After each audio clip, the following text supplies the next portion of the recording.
Today we're on the front porch with Nina Johnson, who has developed a fascinating, sustainable party company called Box. I can't wait to hear more. Tell us the story about it. Well, I had this idea, years ago, and I guess I became very frustrated with all these events I would attend and birthday parties.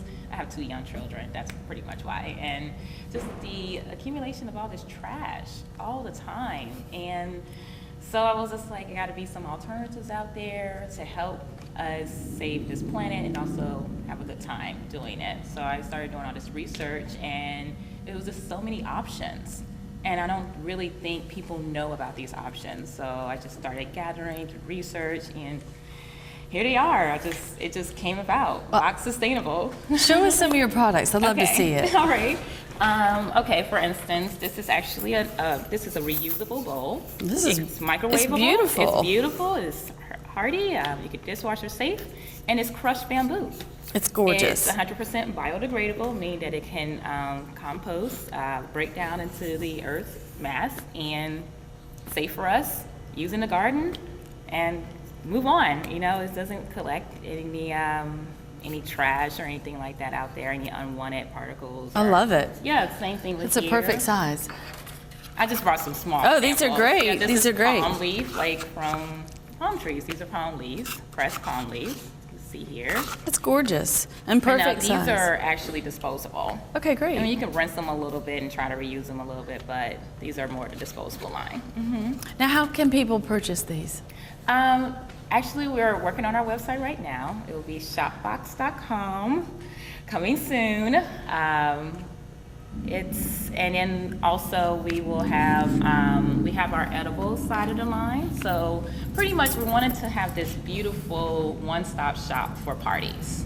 So you come to us, you get your decor, you get your tableware, and we also launched our cotton candy line as well. So that's fun. Yes.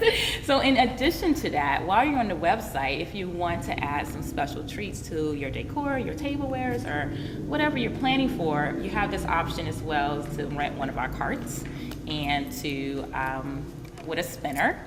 And because we learned that it's not easy to spin cotton candy, okay? So just to let you know, like with a spinner, yes, you will want someone to come and spin it for you. And we have like these great like grown-up flavors. It's just not these blue and pink. It's all organic, all natural, good for you. And I actually brought some samples. I love it. Of the cotton candy. We have sea salt caramel today. Oh, that's fabulous. Yes, it's really good. It's really good. Okay, so when you started down this path, it sounded like it was just an idea that maybe started with children's parties, and we all know there's a lot of, but it sounds like, as with every entrepreneur, ideas evolve. Oh, yes. So how long have you been thinking about this idea, and then until it actually became a company? Gosh, I can say, I think I really gave it a lot of thought when I was at SCAD. I did my master's there for arts administration, and I think that it was just like just always working with creative people and in a very creative outlet, and I'm always been very caring for Earth, and I just was like, gosh, it got to be something else out there for this. And even though I got this master's degree from SCAD in arts, and I wanted to go into galleries, I've actually felt a little bit, this was more my style. Mm-hmm. This is more me. It actually is me. And I'm just so happy doing it, you know? It's just like, it just gives you that sense of happiness. And that's what I love about it. That's like, great. I'm always grinning, as you can see, cheesing with this awesome That's smile. all right though, but that's what makes your passion is what's Mm-hmm. going to drive the product. Oh, thank you. Yes, so this is like, and we have some other samples here. With the cotton candy, we actually, when you purchase it, you get a heart. Oh, that's awesome. And that's adorable. This is from a line called I Heart It, and it comes apart, so you share. It's a fork, a spoon, and a knife, all in one. This is 100% biodegradable. That's really cute. And I love it. Yeah, it's a great addition to the cotton candy experience. Yeah. The company that I buy this from, 1% of the proceeds goes back to help children and malnourished children in India. So I really love that as well. And this is just another one of those things that is really fun. It's really good for the earth, and it's just, a conversation piece. It's adorable. All in one. Yep. Now, I would think with Savannah and our region is such a wedding destination. Oh, yes. Are you working towards that market at Yes, all? we actually got booked our first wedding in May. Fantastic. For cotton candy. So we're going to be spinning at a wedding in May. Oh, that's fun. So, The sky's I'm the really limit. Excited. Yes, I think she just wants champagne. So we're going to do mimosas style cotton candy. It's great. Yeah. I think this is a perfect kind of example of someone's passion that turns into something that can really actually help Thank our you. region. We're crazy about special events and parties in this region, and I think that it will do very well. Oh, yes. I think so too. What has been probably the most frustrating process of starting a company from your passion? Well, a green company. What is sustainability? I kind of get presented with that a lot. Even with the cotton candy, how is it organic? So it's just in this southern region, it's always some type of education. It's always just this conversation we're having, but I don't think it's frustrating. It's just that it's like, oh wow, I really have to explain this sometimes. Mm-hmm. And I'm not too bothered by it because it's just like, wow, they're curious, they want to know. And I think this is pretty much I'm bringing something that's not new, but new to this region here. Definitely new to this region. Right. So that's pretty much is selling something that is so different, so, new to this region. And you kind of have to I have to convince this market that this is the right thing to do. Over and over again. And they're like, well, why do I mean, it's like, I love my styrofoam plates. And I'm like, you have no idea what that styrofoam is not only doing to your body, it's what it's doing to the earth. And Education is the key. Education is the key. We want to not feel like we're just like hitting people over the head with it, but we're doing it in a very fun way. All right, so you got your master's from SCAD. Mm-hmm. So where's home? St. Louis, Missouri. All right, but have you made Savannah your home Yes. now? Oh, yes. Because we love to hear the success stories of people that stay in Savannah. What attracted you to stay here? These darn trees. Aren't they beautiful? They're so beautiful. It's something about that moss. It's just like, oh wow, Yeah. it's just like, it's hypnotizing. It draws you in. Yes. All right, so if it was a perfect day and you're not working on your company, what would you be doing in our Creative Coast? Probably just, I have 2 little boys, and we hang out a lot. They're like my besties. My fiance, myself, we're just like this little nucleus of we just hang out with each other. It works. They're 3 and 5. I'm like seriously hanging out with them. So, It's yeah. a great chapter. Yes, thank All you. right, well, it's a pleasure to be with you. It's Nina Johnson, and she's with Box. Be looking for her website, and I think it's going to be another very successful entrepreneurship in Savannah. Thank you. Thank you.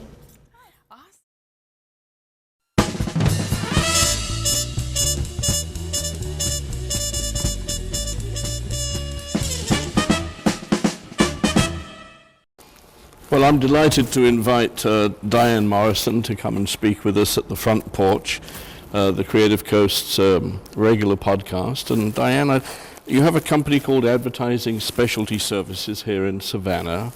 And I wonder if you could just tell me a little bit about what that company does, what those advertising specialty services are.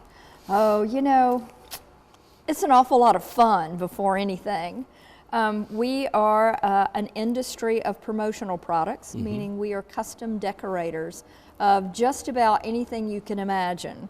One of my competitors years ago that I adored when he was still alive and in the industry used to say, if it ain't alive, we can print it. Wonderful. So we do everything from pens and pencils to awards to garments.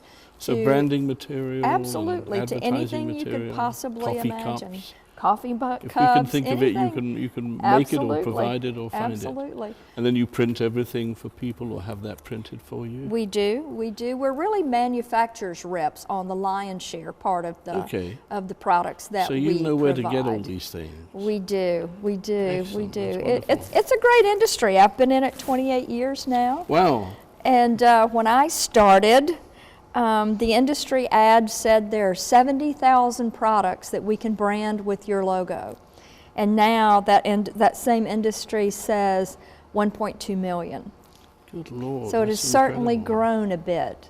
I So you blame this start- gray hair on it. So you started this right from the beginning. You created the concept of the business and started from the ground up. Tell me a little bit about that. I did. One of those life moments that you just have to determine what you want to do next and what's going to feed you and provide for your family and make big changes in life. And this just came to me through a friend in another city that said, Diana, this sounds like you.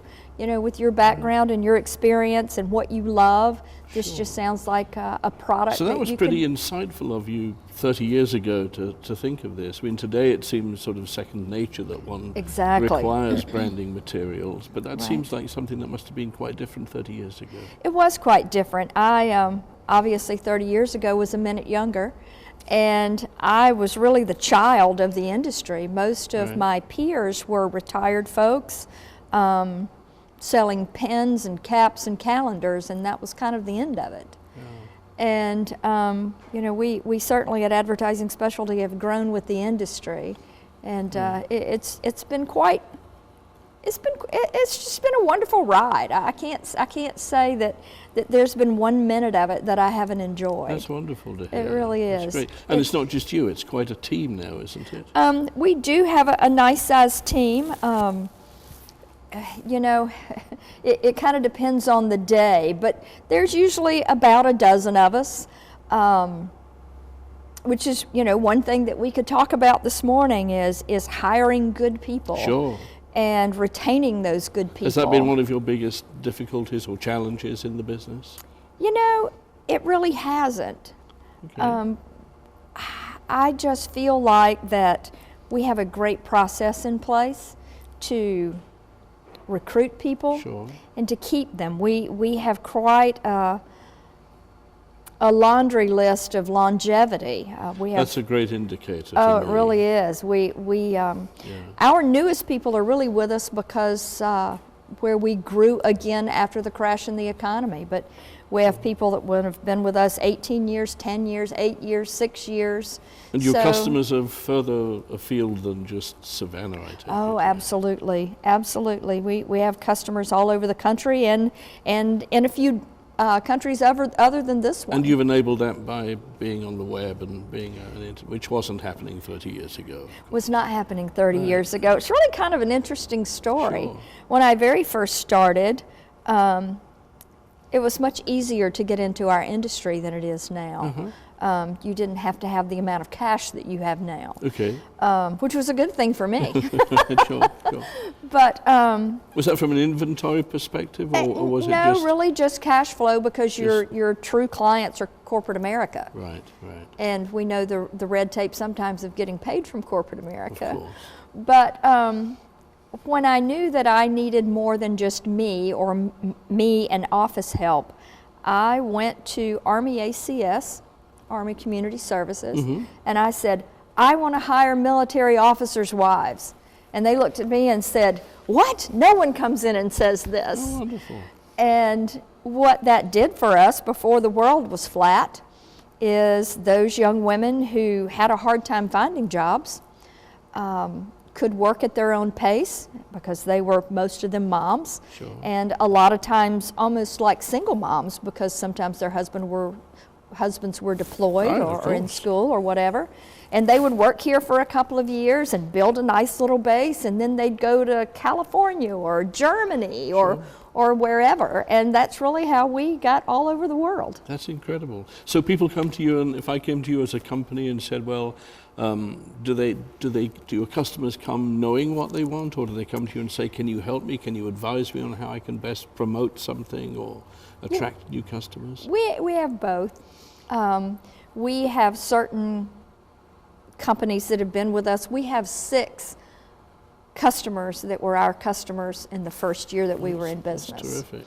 So 28 years worth of togetherness. Sometimes it's almost like marriage. You feel like you know what they feel like we know what they want before they even Well, walk if in you're the door. retaining staff that long and you're retaining customers that long, you're obviously doing something very right. So what about the next 30 years? What are the plans? You know, I spoke here at the Creative Coast to 1 Million Cups Yes. here a few months ago. Yes. And that was my question to them is, you know, here I am, a woman who is in her early 60s, and I walk in every day, and sometimes I feel like I say, hey, you need me? Nope. Hi, can I do something? Nope, I'm good. Which, you know, I'm proud of, but sometimes I wonder, okay, so what am I going to do today? Who am I going to support today? So I find that I become the problem fixer when somebody needs something in Sure, a right. big hurry, or the creative brain who comes up with what happens next. Sure. But the young folks that were in that 1 Million Cups gave me a lot of inspiration of what it looks like for me next. That's And that interesting. was that, you know, you just need to start talking to us because, you know, we all need someone to tell us that's sound judgment. Even if it's different than my judgment, Sure. it's still I sound. understand that. And you have quite a commitment to the community that you've made as well, I hear. You know, that is just really my passion. That's wonderful. I love seeing this wonderful community that has done so much to support me. I feel like I owe it, and I could never give it enough back. That's wonderful. Well, I thank you for sharing this wonderful quite experience. welcome. It's great to hear from you. I wish you best for the next 30 years, and Well, thank you thank for you. attending our podcast. Well, thank you very much. It's been quite a thrill.